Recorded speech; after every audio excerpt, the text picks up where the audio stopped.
कशा आहेत सगळे? मस्त मजेत ना? चला, मी खूप मस्त मजेत आहे. शनिवार आणि रविवार असा मस्त स्पेशल व्लॉग आहे. तर रंकाळा दाखवला तुम्हाला आणि रंकाळाचा एक नवीन विषय तोच इकडे आमच्या इकडे रविवारी 9 ऑगस्टला छानसा रंकाळा एक नवीन विषय झालेला आहे. त्याच्याबद्दल मी तुम्हाला व्हिडिओच्या शेवटी सांगणार आहे, कारण मी तिकडे गेले होते मस्त संडे स्पेशल बनवण्यासाठी माझा. तर मस्त सॅटर्डेची सकाळ आणि इकडे आता मस्त स्वराला सुट्टी होती, सेकंड सॅटरडे होता, त्यामुळे स्वराला सुट्टी होती. त्यामुळे मी आदूची शाळा चुकवली, कारण मला कंटाळा आला होता पाठवायचा. त्यामुळे आदूला पण सुट्टी मिळाली आणि मी सांगितल्याप्रमाणे तुम्हाला मी गेलेले डेंटल क्लिनिकमध्ये. अपॉइंटमेंट घेतली होती शनिवारी 11:30 पावणे 12पर्यंत अशी अपॉइंटमेंट घेतली होती. गेले होते, टेन्शन आलं होतं आता दाताचं काय होणार. आधीच ते ज्यांना कोणाला एक्सपिरियन्स असेल तर माहीतच असणार की दातांची ट्रीटमेंट असेल तर खूप वेळ असते आणि भयानक असते. हॅलो, हाय. तर चला, दवाखान्यामधला शूट होता आधीचा, ह्याच्या आधीचा दवाखान्यामध्ये जाऊन आले. आज अपॉइंटमेंट घेतली होती शनिवार आणि आले. थोडंसं आता मला ह्या दातामुळं कोमट पाणी द्यावं लागतं, तर आता पाणी कोमट करून घेतलं. थंड पाणी काही चालत नाही, थंड पाण्यामुळे जोरात कळते. तर कोमट पाणी पिल्यामुळे काही कळत नाही. तर डॉक्टर आज आले, अवेलेबल होते, तर घेतली होती मी 11:30ची अपॉइंटमेंट. मी गेले 12पर्यंत. तर चला, जस्ट आता आलेले आहे, तुम्हाला दाखवते, 1 मिनिट.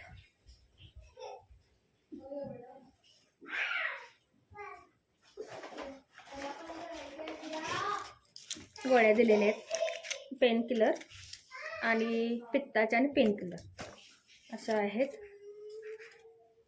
तर चला, आता सोमवारपर्यंत हा कोर्स करायचा आहे, कारण इकडे झालेलं आहे इन्फेक्शन. जी अक्कलदाढ असते ना आपली सगळ्यात शेवटची, ती किडलेली आहे आणि तुटलेली आहे थोडी, त्यामुळं तिथं इन्फेक्शन झालेलं आहे. त्यामुळे ते इन्फेक्शन कमी येण्यासाठी गोळ्या दिलेल्या आहेत. आणखी आता सोमवारी ती दाढ काढून टाकायची. तर असं होतं माझ्या दातांच्याबद्दल अपडेट. ते बरेच दिवस झालं आपलं चालूच होतं. तर डॉक्टर नव्हते आणि जिथं जी ट्रीटमेंट घेतली ना तिथं दाखवायचं होतं मला, कारण मी दुसऱ्या पण दवाखान्यामध्ये जाऊ शकले असते. पण हे जे ट्रीटमेंट घेतलेली नाही ह्याच्यावरती हे कॅप बसवलेले येते, त्याच्यामध्ये पण म्हणजे थोडी कळ येते मला, तर हे पण दाखवायचं होतं. मग जिथं ट्रीटमेंट घेतली तिथंच म्हटलं आपण करूया. तर दुसरीकडे गेल्यानंतर तिसरंच काहीतरी होतं, त्यामुळे इतके दिवस थांबले होते. तर चला, आता ह्या गोळ्या मी सोमवारपर्यंत खाणार. आणखीन मग ही पूर्ण शेवटची जे अक्कलदाढ असते ना आपली, ती आता काढून टाकायची आहे. आणि ह्याचं पण मग ते बघूया म्हटले काय झालेलं आहे तर का कळते.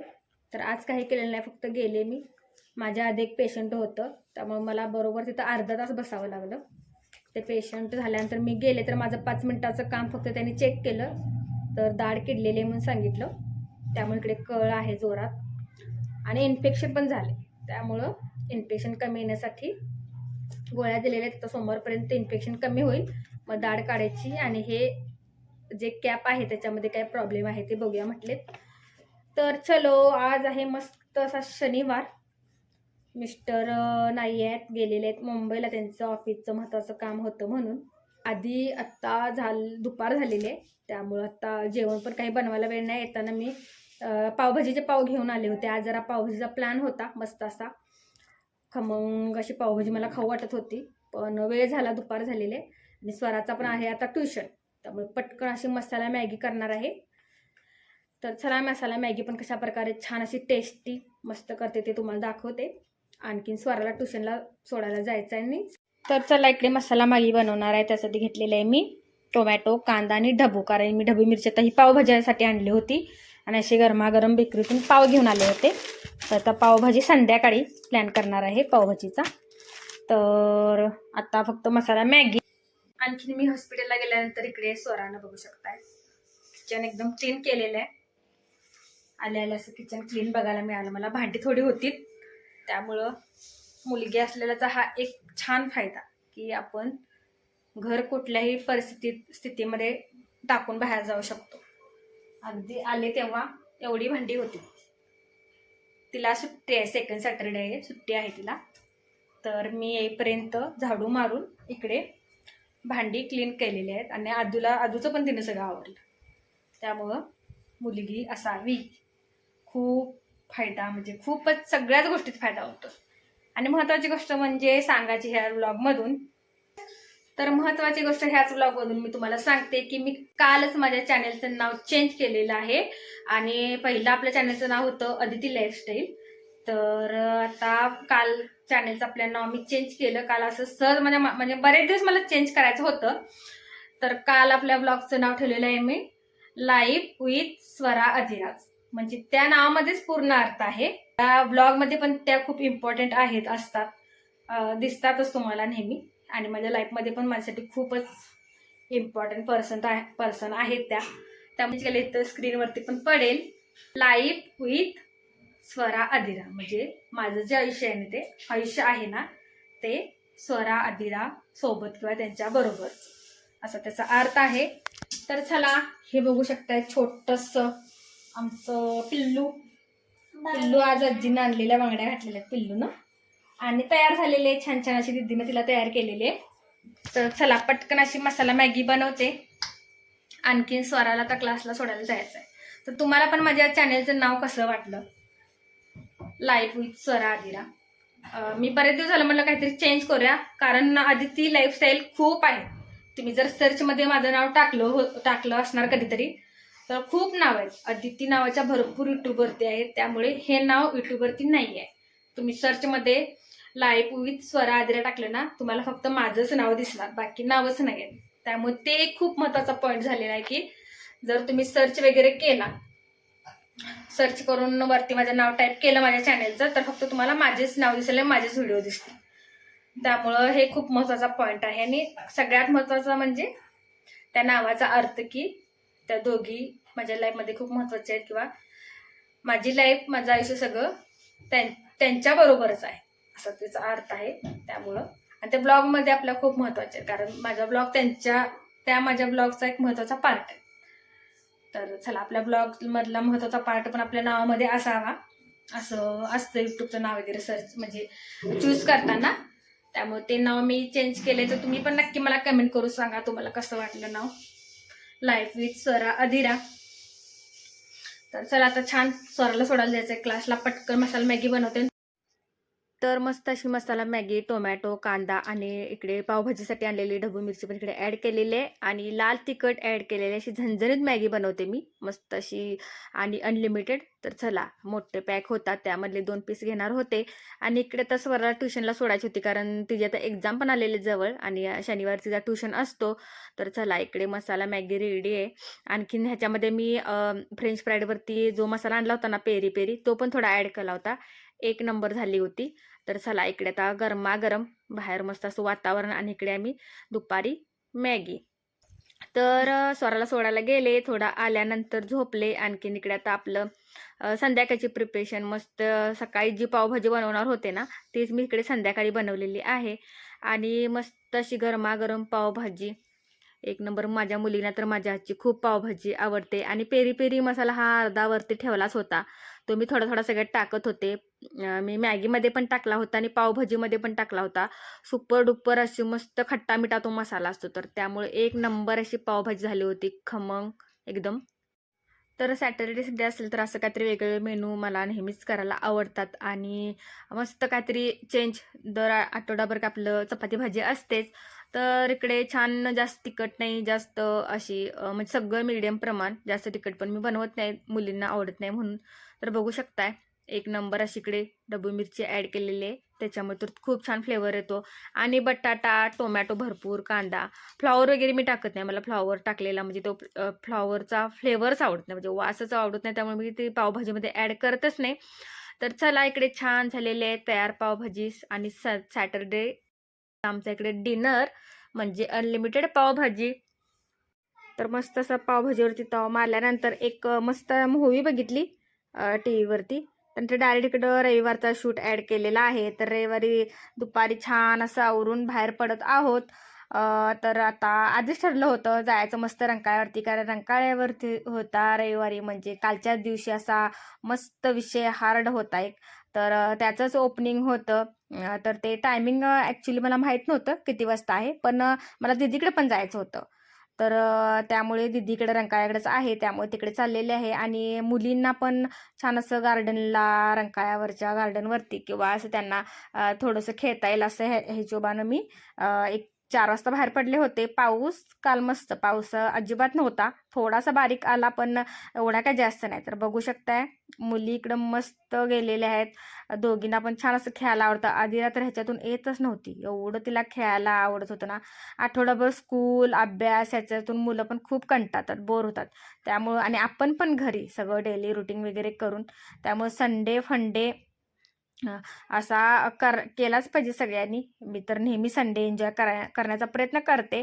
घरातून बाहेर पडल्याशिवाय आपलं पण माइंड फ्रेश होत नाही आणि मुलांचंही माइंड फ्रेश होत नाही. त्यामुळे मस्त स्वरा बघू शकता इकडे किती मोठ्याने झोका घेत आहे. भरपूर गर्दी असते रंकाळ्यावरती, शनिवार रविवार मस्त गर्दी असते. आणि पाऊस नव्हता त्यामुळे खूपच मज्जा येत होती.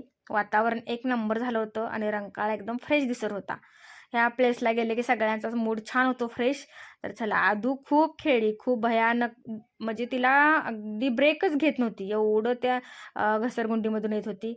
मस्त इकडे रंकाळाचा व्ह्यू दाखवते तुम्हाला. सुपर डुपर असा रंकाळा मस्त भरलेला आहे. उन्हाळ्यामध्ये पाणी कमी झालं होतं, पण ग्रीनरी आहे सगळीकडे आणि रंकाळ्याचा लुक एक नंबर. रात्री ह्याच्यापेक्षा लुक येतो. तर मुली खेळत होत्या, मग मी इकडे छान बसले होते, स्वतःच्या छान असा क्वालिटी टाईम स्पेंड करत होते. तर मग थोडंसं इकडे स्वराला म्हटलं फोटोज वगैरे काढ, व्हिडिओ कर. तर हिला अजून खेळायचं होतं, त्यामुळे ही रुसून बसलेली आहे अदिरा. आणि व्हिडिओच्या स्टार्टिंगला दाखवला रंकाळ्यावरचा मस्त ट्रेंडिंगचा आता विषय चालू आहे. म्हणजे रंकाळ्यावरती बसलेले फाउंटन एक नंबर जबरदस्त. शेवटी पण तुम्हाला दाखवते मी. तर त्याचं टायमिंग माहीत नव्हतं. मी काय झालं, मग आम्ही बाहेर आलो इथं खाण्यासाठी. तर इकडे बघू शकताय पाऊस नव्हती, पण ही बारीक बारीक अशी पाखरं आली होती, माश्या आल्या होत्या. आणि सगळे दुकानातल्या लाईट घालवत होते, कारण ते आतमध्ये जात होते. त्यामुळं आदू खूप घाबरली आणि आम्ही मग तिथून गेलोच. ते पाखरांना घाबरलीच ती, त्यामुळे तिथं काही खाल्लं नाही आम्ही. गेलो लगेच. गेलो मस्त आमच्या लाडूचं सकाळी त्याच्या मम्मानं टाकला होता त्याच्या लाडूच्या पेजवरती इंस्टाच्या, स्प्लेंडर फिरवतो माझा जानू गरा गरा गरा. मग मला पण माझ्या जानूची आठवण आली आणि मी गेलेले आमच्या जानूला ह्या भेटायला. म्हणजे आमचा लाडू कसा गाडी फिरवतोय बघू शकताय. बापरे, इतका आगाव झालाय. तर चला, दीदीच्या रूमवरचा हा शेवटचा व्हिडिओ. आता मस्त ह्या महिन्यामध्ये दीदी तिच्या स्वतःच्या घरी राहायला जाणार आहे. त्यामुळे म्हटलं मस्त इकडे आपण मेमोरीज कॅप्चर करू रूमवरच्या. बरीच वर्ष ह्या रूमवरती राहिलेली आहे ती. तर रेंटनं राहत होती, आता मस्त तिचं स्वतःचं घर झालेलं आहे. तर दीदीच्या रूमवरचा हा लास्टचा व्हिडिओ इकडं मेमोरीज कॅप्चर केल्या. आणि परत आलो इकडे माझ्या पण घरी जायला. इथूनच रंकाळ्यातूनच रोड आहे जाताना येताना. तर हा विषय मी दीदींच्याकडे गेल्यानंतरच झाला. कारण तिथं त्या फाउंटन जे होतं, ते जे कारंजे होते ना रंकाळ्यातले, ते मुख्यमंत्र्यांच्या हस्ते त्याचं उद्घाटन होतं. त्यामुळे 8ला बहुतेक तिथं लोकांना आम्ही विचारलं, 8 वाजता ते कारंजे म्हणजे उद्घाटन झालं त्याचं, म्हणजे ते ओपनिंग झालं. तर चला, तो आम्ही टायमिंग मिस झाला आमच्याकडून, मी दीदीच्या इथं थांबल्यामुळं. मग तिथून बाहेर पडलो. तर तिथं ड्रोन वगैरे वरती चालूच होतं, व्हिडिओ शूट वगैरे करत होते. पण थोडंसं टायमिंग, मी तर 9 वाजता होते आणि 8 वाजता ते मुख्यमंत्र्यांच्या हस्ते ओपनिंग झालं त्याचं. इतकी गर्दी होती ना रंकाळ्यावरती, जबरदस्त. तर चला, संडे मस्त असा रंकाळ्यावरती थोडं खाल्लं मुलींनी, मी भेळ वगैरे खाल्ली. आणि डिनर तो बनता आहे, आणि डिनर म्हणल्यानंतर नॉनव्हेज तो बनता आहे. तर 1-2 हॉटेल मी चूज करून ठेवली होती. पण इतकं वेटिंग काल होतं ना, काय माहीत आता श्रावण येणार म्हणून वेटिंग होतं की काय रे बाप. 2 हॉटेलमध्ये छान छान मी चूज करून ठेवलेलं. तिथं 1 तासभर थांबायला लागणार होतं आणि एवढा वेळ नव्हता. घर पण आमचं खूप लांब आहे, त्यामुळे मुलींना एवढ्या लेटनं घेऊन म्हटलं, त्यापेक्षा मग मी ह्या हॉटेल आधी गेले होते. मेजवानी संभाजीनगरच्या इथं आहे. तर जबरदस्त हे पण हॉटेल आहे, छान आहे. जेवलेले आहे ते मी. परत इथं वेटिंग नव्हतं, त्यामुळं म्हटलं इथे जाऊया. तर इथं रॅबिट जो दिसला आदूला, ती काय तिथून येत नव्हती. तर सुद्धा इथं मला अर्धा तास वेटिंग करावंच लागलं. काल भरपूर विषय हार्डच होता कोल्हापूरमध्ये. लोक जेवायला एवढी हॉटेलला बाहेर पडली होती ना, कारण आता श्रावण चालू होणार ना गुरुवारपासून, त्यामुळे हॉटेल सगळी फुल होती. तरीसुद्धा आम्हाला पण खायचं होतं चिकन. आम्ही तर नॉनव्हेज लवर आहोत, माहीतच आहे. तर हे पण छान आहे हॉटेल, तुम्ही जाऊ शकताय संभाजीनगरला, मेजवानी म्हणून. इथं बघण्यासारखं खूप आहे हॉटेलमध्ये. आतमध्ये म्युझियम आहे. एवढ्या त्यांनी सुंदर सुंदर वस्तू ठेवलेल्या आहेत ना. शिवाजी महाराजांची जी फ्रेम दिसते ना, तिथून आतमध्ये म्युझियम आहे. एक नंबर मुलांना बघण्यासारखं आहे. त्यामुळे आम्ही इथे एकदा दोनदा तरी येऊन गेलेलो आहोत. मग चला आता आमची इकडं डिश आलेली आहे. थाळी घेतली होती कारण मला तांबडा पांढरा प्यायचा होता आणि मस्त आता 2-3 दिवस राहिलेले आहेत. त्यामुळे आम्ही पण कडक श्रावण पाळतो. त्यामुळे म्हटलं नॉनव्हेजवरती जरा ताव मारूया आणि मस्त होता. शनिवार रविवार असा माझा. मिस्टर पण नाही आहेत, आम्ही तिघीच आहोत कारण मिस्टर ऑफिसनिमित्त गेलेले आहेत मुंबईला, त्यामुळं ते अवेलेबल नाही आहेत. तर असंच मग फुल एन्जॉय झालेला आहे. मस्त नॉनव्हेज पण खाल्लं. आणखीन जेवण छान आहे तिथलं. बाकी मी 2 हॉटेल जी चॉईस केली होती तिथं काय मला जाता आलं नाही. तिकडे जायचं होतं, नवीन होती ती. पण वेटिंगमुळं खूपच वेटिंग करावं लागत होतं. त्यामुळे शक्यच नाही. तिघे असल्यामुळे तर एवढा वेळ थांबू शकत नव्हते. तर इकडे हे हॉटेल पण छान आहे. तुम्ही गेला नसेल तर नक्की जावा. मेजवानी आपलं संभाजीनगर स्टँडपासून थोडं खाली गेल्यानंतर. एक नंबर तिथं म्युझियम पण आहे त्यांचं. तर चला असा झाला माझा सॅटर्डे संडे तुमच्याबरोबर शेअर केला. कसा वाटला व्हिडिओ? रंकाळ्यावरचा नवीन विषय नक्की बघून घ्या. Thank you for watching.